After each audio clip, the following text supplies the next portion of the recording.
우리 그 교회 전통에 있어서 실제로 이 예수님의 탄생을 축하하는 분위기는 뭐 그렇게 크지 않다라고는 할 수 있습니다. 사실 교회 전통에서 제일 중요한 절기는 예수님의 죽음과 부활을 기념하는 우리 고난주간과 부활절, 뭐 혹은 또 사순절과 부활절이라고 할 수 있겠지요. 아무래도 우리에게는 그것이 이제 가장 예수님이 하나님 되심, 그리고 참 인간 되심을 동시에 잘 보여내주는 사건이라고 할 수 있고, 그 믿음에 대한 고백이 우리의 신앙의 중추가 되기 때문임을, 우리 그렇기 때문에 우리가 교회력이 그렇다라는 것을 이해할 수가 있습니다. 예수님 죽으셨습니다. 왜 그러냐니까 인간이기 때문에 죽을 수밖에 없었지요. 하지만 살아나셨습니다. 그건 또 다시 그분은 인간이었지만 또한 완전한 하나님이셨다라는 것을 보여주는 사건이라 할 수 있습니다. 그러나 이 성탄절은 그렇다고 해서 뭐 우리가 뭐 완전히 뭐 무시해 버린다거나 우리에게 아무렇지도 않다 이런 것이 아니라요. 모두가 다 함께 기뻐할 수 있는 날인 것은 분명한 것 같습니다. 왜 그러냐니까 예수님의 죽음과 부활을 이 신앙으로 믿지 않는 자들도 예수님의 이 탄생 자체는 뭐 의심하지 않기 때문에 이 역사적인 탄생 자체는 누구나 다 축하할 수 있는 이 명절이다 이런 생각이 듭니다. 그래서 예수님을 믿든 믿지 않든 교회를 다니든 교회를 다니지 않든 이 성탄절은 정말 또 특유의 이 기간, 연말이라는 기간과 겹쳐서 우리에게 이 축제의 기간으로 다가오지요. 죽음과 부활을 인정하지는 못하는 세상이지만 그분의 존재, 탄생은 부인할 수 없기 때문에 또 함께 기뻐하는 것입니다. 아직 코로나로 인해서 어둡고 무거운 측면이 없지는 않습니다. 그렇다고 해서 이 시간이 가져다 주는 그 기쁨을 감출 수 있는 것도 아니다 이런 생각이 듭니다. 우리 가까운 동네 저기 킹스턴이나 이런 데만 나가봐도요, 정말 참 기쁨에 찬 사람들, 어려운 시기지만 그럼에도 감출 수 없는 이 쇼핑의 즐거움이라든지, 안 그러면 그 크리스마스 마켓에 그 예쁘게 꾸며놓은 야경들을 즐기는 그 많은 사람들을 볼 수 있었습니다. 뭐 저도 참 나가 보니까 이번 한 주는 그렇게 막 춥지도 않았고 참 좋더라고요. 사람들은 많았지만 얘도 그렇게 예쁘게 꾸며놓은 모습들이 참 이 연말의 분위기를 또 성탄의 분위기를 기쁘게 한결 만들어주는 것 같았습니다. 우리는 처음에도 말씀드렸지만 예수님의 탄생뿐만 아니라 그분의 죽음과 부활을 믿는 공동체입니다. 그런 믿음을 가진 우리는 이 땅에 오신 예수님 그 탄생의 이유를 한번 생각해 보아야 할 겁니다. 우리도 어른이 되면서 각자 자기 자신의 삶의 이유를 생각해 보지 않습니까? 그죠? 내가 이 땅에 왜 태어났는가? 엄마 아빠가 낳았으니까. 뭐 나한테는 선택권이 없었던 엄마 아빠가 낳았으니까 나 태어난 거지. 그거는 이제 사실 좀 뭐 어린 시절에나 할 법한 소리고요. 우리 이제 지금 예배 같이 드리고 있는 우리 중고등부 학생들이나 좀 청년들 이 정도만 돼도요, 사실 그보다 더 깊은 고민을 해보아야 합니다. 내가 왜 태어났는가? 엄마 아빠가 낳았으니까. 그건 이제 저기 초등학생들, 우리 뭐 유초등부 학생들이 대답할 수 있는 수준이고 그 고민을 해봐야 합니다. 내가 왜 이 땅에 태어났나? 사실 인생에서 이보다 더 중요한 일은, 더 중요한 질문은 없습니다. 실제로 가장 중요한 질문이라고 할 수 있지요. 내 자신에게 있어서. 내 자신에게 던질 수 있는 제일 중요한 질문. 안 그러면 제일 중요한 질문 한 3가지 정도만 꼽는다면요, 그 중에 한 가지는 반드시 들어갑니다. 내가 왜 태어났을까? 내가 왜 태어났을까? 인생에서 이 대답에 대한 답을 찾지 못하면요, 그 나이 먹어도 아무 소용없습니다. 세월이 가도 방황하는 사이클이 되풀이될 따름입니다. 이 질문에 대한 답을 찾지 못하면요, 그거는 죽기 직전까지도 삶에 대한 대답이 없는 거예요. 신자들은 이 질문을 좀 다르게 꺼낼 수 있죠. 우리는 믿음이 있으니까 하나님, 그렇다면 이 땅에 나를 왜 만드셨나? 하나님 왜 나를 만드셨을까? 라는 질문일 겁니다. 그 질문에 대한 답을 찾는 것, 그리고 찾고 살아가는 것은 우리 한 사람 신자에게 있어서 사실 가장 중요한 일이라는 겁니다. 내가 앞으로 크면 어떤 직업이 될까? 내가 앞으로 커서 안 그러면 시험을 다 잘 치고 어떤 대학을 갈까? 그거 사실 별로 안 중요한 질문이에요. 제일 중요한 질문은 뭐냐면 내가 왜 태어났나? 하나님 왜 내 이 땅에, 하나님께서 나를 이 땅에 보내셨으면 50년이면 왜 50년을 이 땅에 살게 하셨을까? 80년이나 왜 나를 이 땅에 80년 살게 보내셨을까? 좀 짧은 분도 있겠죠. 40년이라면 왜 나를 이 40년 이 땅에 살게 하셨을까? 이 질문에 대답을 찾는 것이 내 인생, 각자의 인생에 있어서는 제일 중요한 질문 중에 하나예요. 그거 못 찾으면 사실 늘 그 인생의 같은 고민에 굴레에 빠져 있게 됩니다. 답도 없이 그냥 사그라들게 되죠. 오늘 이 성탄 예배를 맞이해가지고요, 이 질문을 우리는 예수님께 한번 던져보는 것입니다. 예수님은 왜 오셨을까?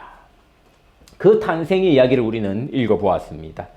당시의 약혼의 개념을 생각할 때 오늘날의 약혼의 개념으로 생각하면 우리가 그 오산입니다. 당시 이제 유대 문화, 1세기 유대 문화에서 서로가 서로의 결혼을 약속해서 약혼한다는 것은 오늘날처럼 우리 장기적으로 서로 각자 직장일 때문에 서로 출타를 멀리 해야 되니까 우리 약혼하고 우리 가자, 한 3년 정도 파견 갔다 오자, 이런 약혼의 개념이 아니라 당시에는 실제로 결혼과 같은 의미였습니다. 결혼과 같이 이렇게 맺어지는, 깊이 지금보다 훨씬 깊은 맺음이었습니다. 그래서 이 성경의 용어는 실제로 이 파혼, 약혼자들이 파혼할 때 깨질 때는요, 그 이혼이라는 용어를 씁니다. 이미 결혼한 사람이 깨지는 것도 이혼이라는 용어를 쓰고요, 약혼이 파혼을 하는 것도 이혼이라는 걸 씁니다. 왜냐하니까 이미 그 결혼의 단계로 들어간 서약으로 봤기 때문입니다. 그러니까 오늘날의 약혼의 개념으로 보면 안 돼요. 오늘은 약혼했다가도 결혼 준비하는 과정 중에 삐걱거린다 하면은 우리 헤어집시다 할 수 있는데, 당시에는 그럴 수 없었습니다. 당시에는 약혼을 하고 나면요, 1년 정도 지나고 나면 이제 남자가 그 여자 집으로 가서 여자를 데려오는 것이 그 당시 문화였습니다. 그러니까 약혼 기간 동안 철저히 서로에 대한 신뢰를 지켜가야 했습니다. 약혼이 파혼되는 경우가 있다면은, 예를 들면은 이런 경우가 될 수 있겠죠. 임신을 한다든가, 내 아이가 아닌 아이를 임신을 한다든가 이러면은 파혼을 하게 되는데, 그 파혼은 사실 이혼이란 용어와 같았다라는 것입니다. 그 개념을 우리가 알고 이해하면은 이것이 얼마나 지금 심각한 일인지를 잘 알 수가 있습니다. 성경은 실제로 약혼자가 간음을 하면은 돌로 쳐 죽이라고 이렇게 모세의 율법에 말씀을 하고 있었습니다. 하지만 이 당시에는 이제 모세의 율법 때보다 훨씬 더 흘러가지고 1세기까지 왔으니까 로마의 영향이 있고 해서 이게 실제로는 금지되었습니다. 그래서 돌로 치는 일까지는 잘 없었습니다. 아마 이제 하지만 사회적인 오명을 썼겠지요.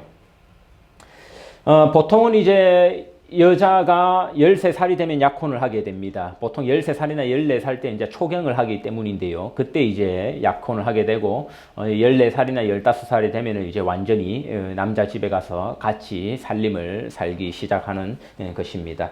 그러니 우리도 아마 마리아가 예수님을 낳았을 때는 이르다면은 13살이었을 것이고, 이제 최대한 늦게 잡으면 아마 15살 정도였을 것이다 싶습니다.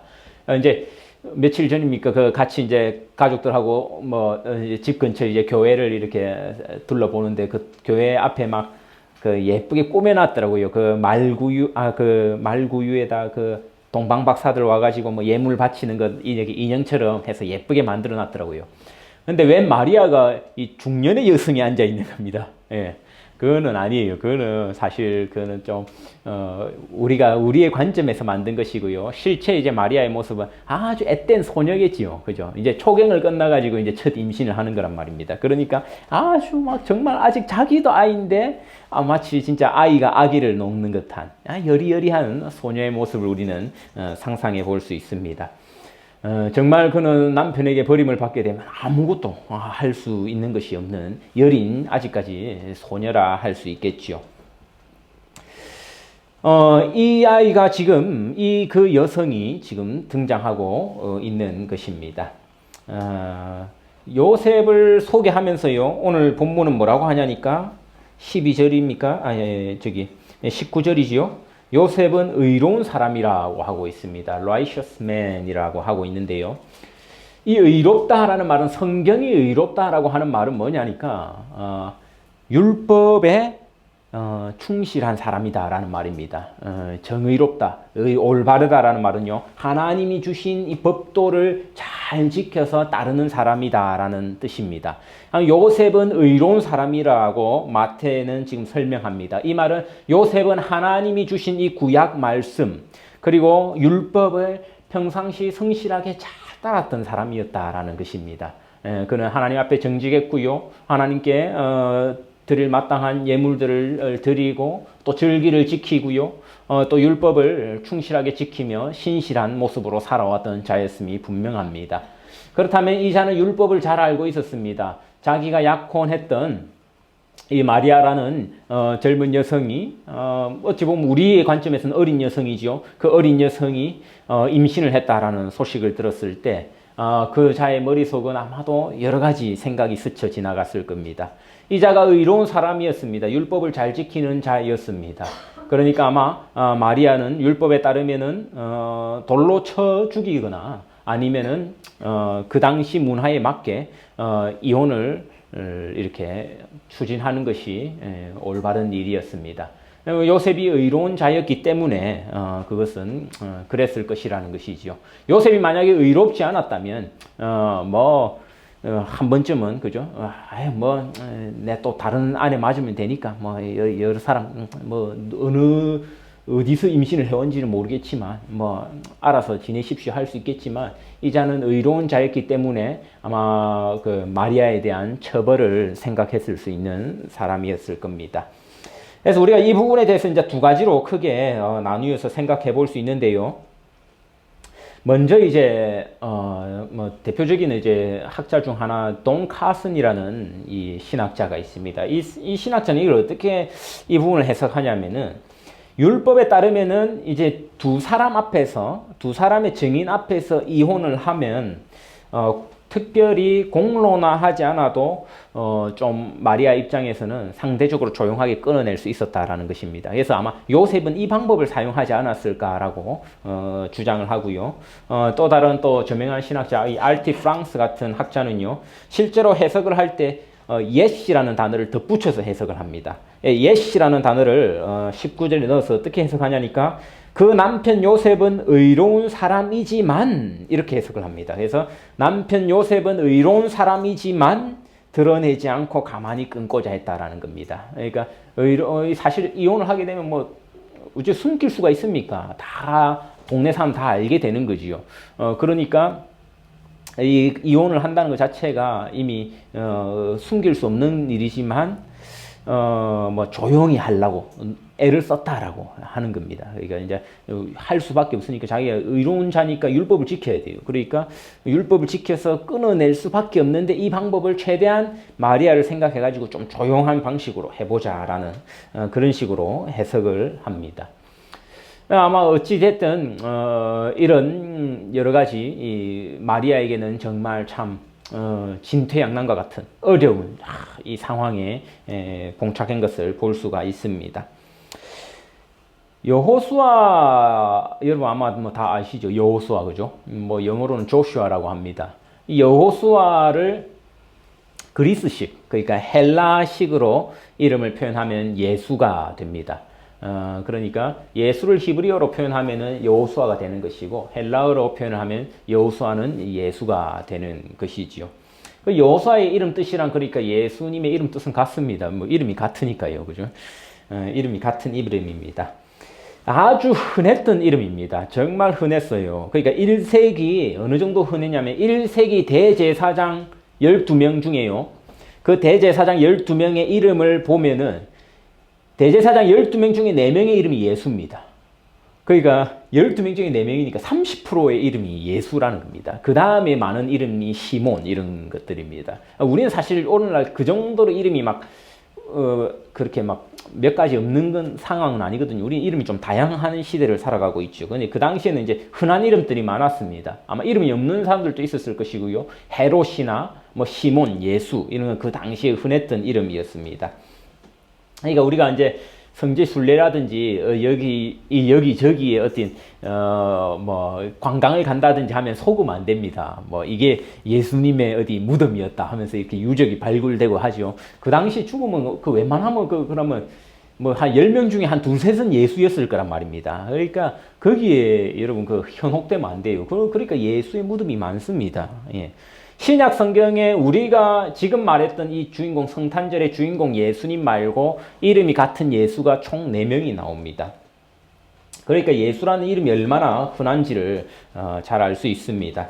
실제로 빌라도의 재판에서 마지막에 예수님을 놓아줄 것이냐 바라바를 놓아줄 것이냐라고 합니다. 거기 이제 성경에 우리가 가진 성경에는 각주로 처리되어 있는데요. 뭐 마태복음 27장 17절에 있는 각주를 보면은 바라바라 하는 예수라고 각주가 되어 있습니다. 바라바의 이름도 예수였던 것을 알 수 있습니다. 바라바라 하는 예수냐 아니면은 나사렛 예수냐 이렇게 했을 때 사람들은 바라바를 놓아주라고 했습니다. 누가복음에도 이제 예수님의 족보가 나오는데요. 마태복음과는 약간 다른 족보입니다. 그 예수님의 족보를 올라가다 보면 예수님의 조상 중에 또 같은 이름이 있죠. 예수라는 이름이 있습니다. 예수는 무엇을 이렇게 그죠? 예수가 나오고요. 또 사도행전에 보면은 바예수라는 사람이 나옵니다. 그죠? 바하면 히브리어로 바하면 아들이거든요. 예수의 아들이라고 하는데 그 바예수라는 인물이 나오기도 합니다. 골로새서를 보면요. 마지막에 이제 서로 이제 막 무난하는 인사 이런 부분이 나오면은 그 유스도라 하는 예수가 나오죠. 그는 나사렛 예수와는 또 다른 인물입니다. 유스도라 하는 예수가 나옵니다. 예수라는 이름이 흔했기 때문이다라는 것을 우리는 염두에 두어야 합니다. 그래서 우리는 예수님을 예수님이라 부르지 않았고요. 당시에 어떻게 불렀냐니까 나사렛의 예수다라고 이렇게 불렀습니다. 예수가 워낙 흔하니까 이분은 작은 동네 나사렛에서 어린 시절을 살았던 예수다 해서 나사렛 예수라고 불렸던 것을 우리는 뭐 알 수 있습니다. 하지만 마태는요 아주 의도적으로 그 나사렛 예수라는 용어를 쓰지 않습니다. 마태복음 1장 1절을 어떻게 시작합니까? 예수 그리스도의 세계라 하며 시작하죠. 예수 그리스도라고 합니다. 예수 그리스도. 마태는 아주 이 시작부터요 예수님의 구세주 되심을 선포하고 싶었던 겁니다. 크라이스트, 예, 그죠? 예수 그리스도라고 합니다. 예수 그리스도.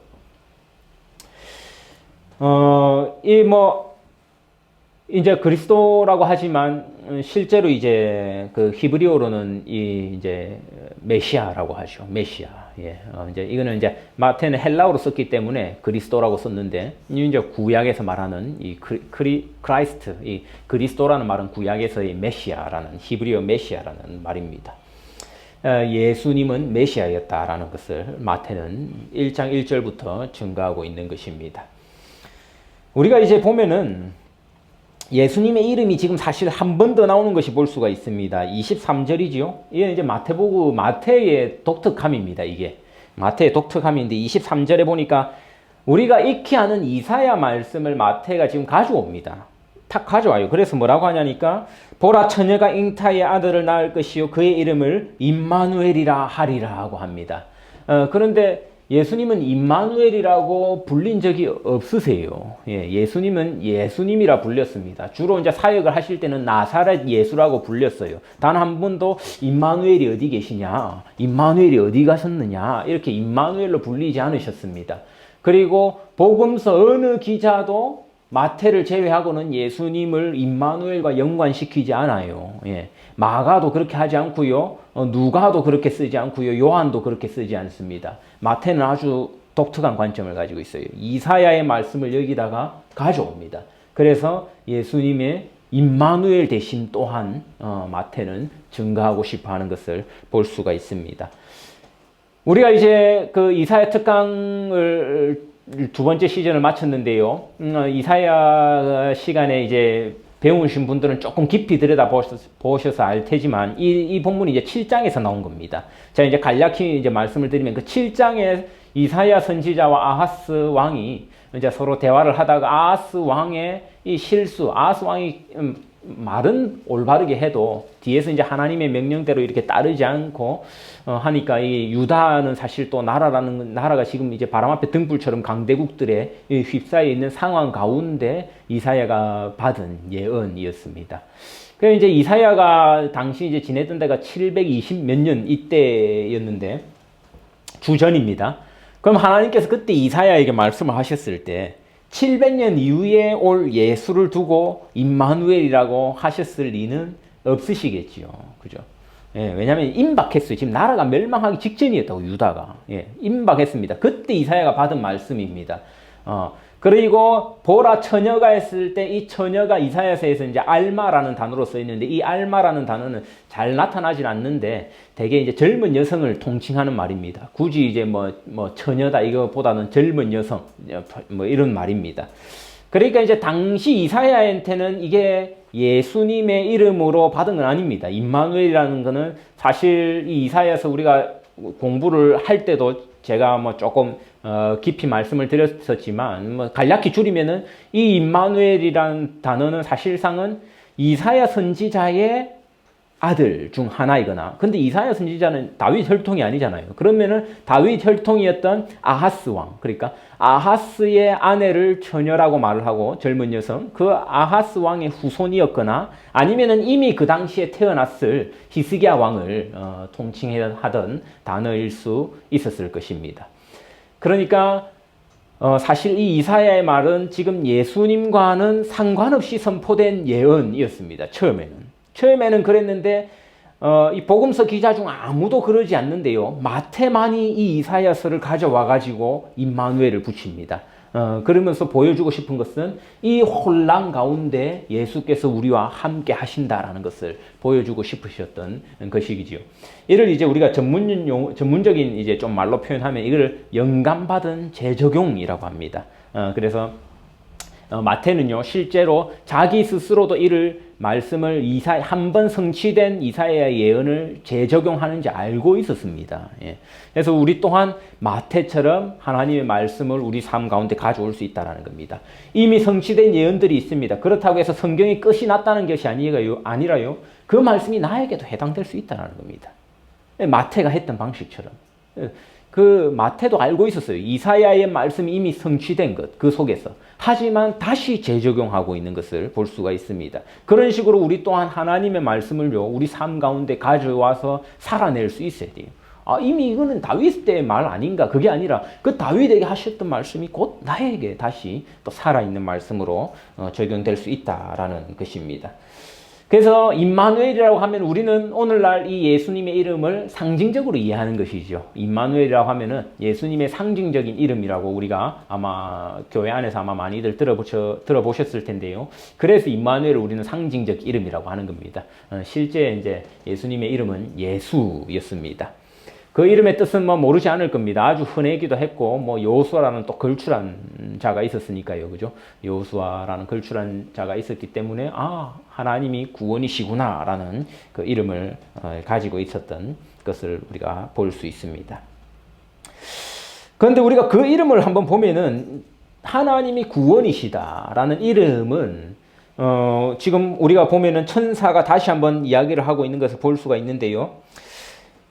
21절입니다. 그가 자기 백성을 그들의 죄에서 구원할 자이심이다 라고 이름 그대로 해석을 하는데 어디에서 구한다라는 것입니까? 그들의 죄에서 구한다라고 말씀하고 있는 것을 들을 수 있습니다. 어떤 사람이 뭐 이상한 자기가 봤을 때 남들이 보면 다 이상한데 이상한 남자친구를 만나고 다닙니다. 그래서 막 회방해요. 니 그 사람 만나면 안 된다 진짜. 그 남자 그 못된 남자다 헤어져야 된다. 막 회방을 놓고 막 이렇게 합니다. 억지로 막. 부모님은 막 반대를 하고 이래. 결국 그래서 막 주변 사람들이 하도 그런 소리 해가지고 막 그래 헤어지자 해서 헤어졌습니다. 그래 놓고 나중에 보니까 그 남자가 진짜 막 이상한 뭐 데이트 폭력하고 이런 남자였어요. 그럼 무슨 말을 할 수 있습니까? 그래 그때 내가 네가 그렇게 잔소리하는 게 듣기 싫었더니 네 진짜 내 친구 맞네. 그래 잘 헤어졌다. 네가 내 인생 구했다. 그럴 때 우리는 구한다는 말을 씁니다. 그죠? 아니면 어떤 사람이 진짜 막대한 코인에 막대한 금액을 투자할 계획을 가지고 있습니다. 근데 너무 위험해 보여. 아, 이거 좀 분산하지. 예. 막대한 코인, 하지 마라, 분산하라 해가지고, 아이, 코인 말고 그럼 다른 거, 막 이래 해라 했는데, 알고 보니 또 자고 일어났더니 또 유명한 그 재계 사람들이 몇 마디 한 것 때문에 코인이 막 폭락을 하고 있는 겁니다. 그러면, 네가 내 인생 구했다. 이렇게 할 수 있겠죠.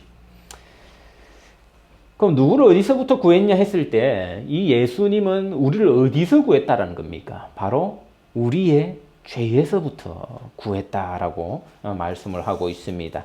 누구의 죄입니까? 남의 죄가 아니라 바로 우리 죄, 즉 내가 지은 죄에서 구하기 위해 왔다라는 것입니다. 하지만 우리는 덕목 중에 이러한 말이 있음을 압니다. 결자해지. 묶은 사람이 풀라라는 겁니다. 그죠? 일을 저지른 사람이 일을 마무리해라는 것입니다. 이 일을 시작한 사람이 맺으라는 말입니다. 결자해지. 그렇다면 죄를 내가 지었으면은 이 죄에 대한 대가도 사실상 결자해지. 보통은 내가 감당하는 것이 맞습니다. 그러니까 내가 죄를 지으면 보통 내가 벌금을 내든지 내가 감옥에 가든지 합니다. 그죠? 안 그러면 내가 반성문을 쓰든지 내가 디텐션을 학교에서 받든지.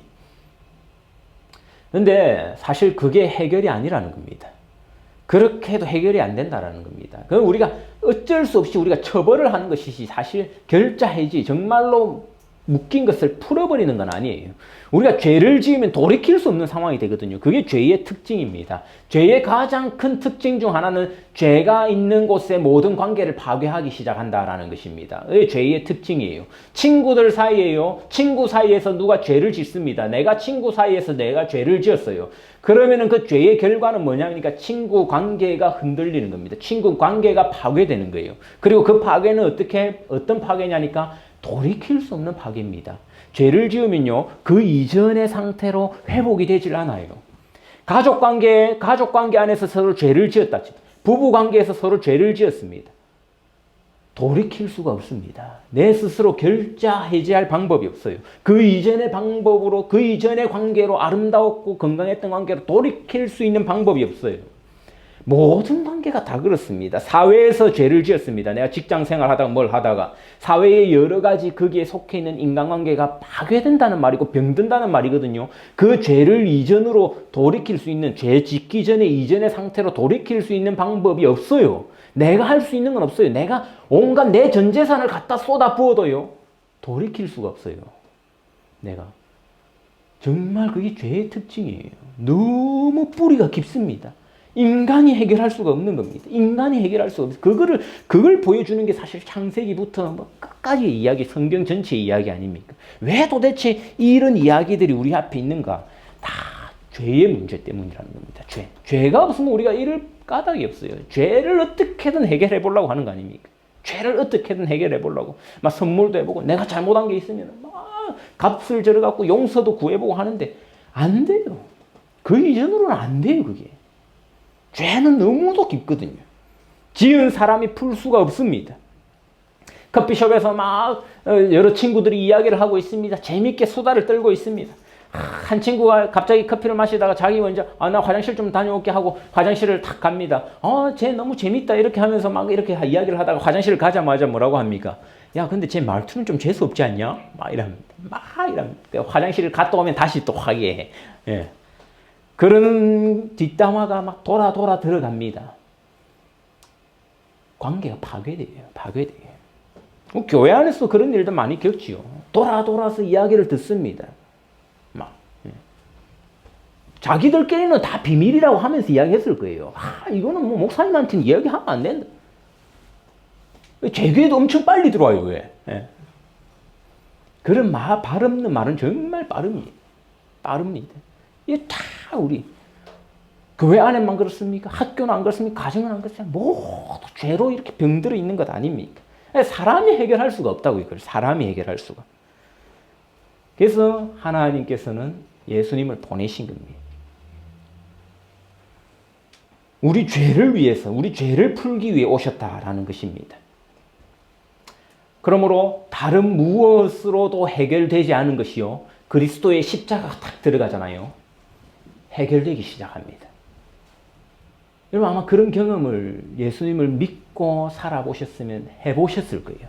다른 무엇으로도 해결이 안 돼요. 내가 막 선물, 요 앞에 선물 꾸러미 있는데 선물을 갖다 바치고 용서를 빌고, 야, 우리 다시 한번 잘해보자. 옛날에 그 의리 넘치던 시절로 한번 돌아가보자.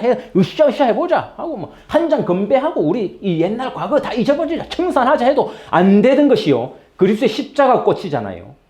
회복돼요. 그리스도의 십자가 꽂히면은 용서 안 되던 게 용서가 돼요. 그리스도의 십자가 꽂히면요. 그 이전의 관계보다 더 굳건한 관계로 형성되기 시작합니다. 그리스도의 십자가는 우리의 죄에서 우리를 구원하기 위해서 오신 그 상징이거든요. 그래서 우리는 성탄의 기쁨을 마음껏 축하할 수 있는 겁니다. 우리가 하려고 발버둥 쳐봤는데 안 돼요. 어린 시절 내가 자녀에게 주었던 상처, 자녀가 어려도 이게 커서 크고 나서도 부모에 대한 상처가 잊혀지질 않아요. 엄마 그 표정만 싹 스쳐가도 그런 생각이 나는 거예요. 아, 어릴 때 그 표정. 아빠의 그 표정만 스치다도 싹 다시 떠오르는 겁니다. 그리스도의 십자가가 꽂히면 가능합니다. 왜냐하면 그분이 우리의 죄를 근본적으로 해결했기 때문이다라는 겁니다. 그 외에 아무 답 없습니다. 그걸 구원이라고 성경은 표현하고 있습니다. 우리 죄의 해결이라는 것입니다. 그러므로 우리의 기쁨은요, 아마 다른 사람의 누리고 있는 이 모든 기쁨과도 구별되고 비교할 수 없을 기쁨일 것입니다. 예수님께서는요, 우리의 죄로 말미암아 모든 부서진 모든 것들을 회복시키기 위해 이 땅에 오신 것입니다. 한편으로는 우리는 또 마음이 그런 점에서는 뭐 가볍지만은 않을 수 있겠지만, 그럼에도 불구하고 우리가 이 구원의 선물을 받은 자로서는 큰 기쁨을 누릴 수 있을 것입니다. 우리의 세상이 줄 수 없고 세상 사람들은 누릴 수 없는 이 참된 구원의 기쁨을 마음껏 축하하시는 성탄절을 보내시는 성도님들 되시기를 간절히 축원합니다. 기도하겠습니다.